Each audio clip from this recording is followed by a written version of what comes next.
Hi అండి. Welcome to Alpine interiors. ఈరోజు మనం ఒక విషయం తెలుసుకుందామండి. ఈరోజు పీవీసీ యూజ్ చేస్తే మనకి ప్లైవుడ్‌కి ఎందుకు చెదలు రావు అనే దానికోసం ఒక చిన్న టెస్ట్ చేసి మీకు చూపిస్తాను. మనం పీవీసీ అన్నది కంప్లీట్‌గా ప్లైవుడ్ బ్యాక్ సైడ్ యూజ్ చేస్తామండి. ఇదిగో ఇక్కడ మీరు చూస్తున్నారు కదా! ఇదొచ్చేసరికి సెంచురీ ప్లైవుడ్ మనకి రూ. 112 పర్ ఎస్ఎఫ్టీ పడుతుంది. ఇదే ప్లైవుడ్‌ని సైనిక్ బోర్డ్ అంటారనమాట. సో, ఈ ప్లైవుడ్‌ని కొంతసేపు తడుపుతున్నాను. మీరిక్కడ చూడండి. అదేవిధంగా పీవీసీ షీట్ కూడా మనం ఇక్కడ తడపడం అయితే జరిగింది. సో, దీని తర్వాత మనం ఏం చేయబోతున్నాం అంటే పీవీసీ షీట్‌ని అండ్ ప్లైవుడ్ షీట్‌ని కంప్లీట్‌గా ఒక డ్రై క్లాత్ తీసుకొని మొత్తం అంతా గూడా క్లీన్ జేయాలి. అసలెక్కడ గూడా వెట్ లేకుండా మనం క్లీన్ చేయాలి. ఒకసారి మీరు ప్లైవుడ్ ఇక్కడ మీరు గమనించినట్టయితే మనం తడిపింది ఒక జస్ట్ 5 మినిట్సే కానీ టోటల్‌గా ప్లైవుడ్ అంతా గూడా అబ్జర్వ్ చేసుకున్నట్టయితే మనకిక్కడ క్లియర్‌గా మనం అబ్జర్వ్ చేయొచ్చు.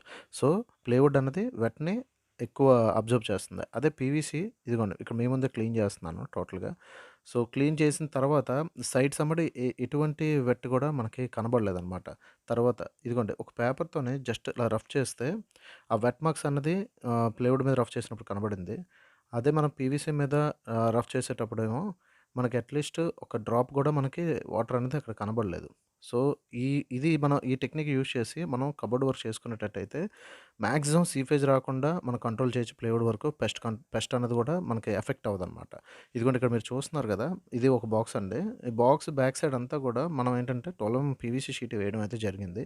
సో, ఇది వాల్‌కి అటాచ్ అవుతుందనమాట. ఒకవేళ వాల్‌లో సీఫేజ్ వచ్చినప్పటికి కూడా మనకేంటంటే ప్లైవుడ్ వరకు రీచ్ అవ్వదు. పెస్ట్ అనేది చాలా మటుకు కంట్రోల్ చేసుకోవచ్చు.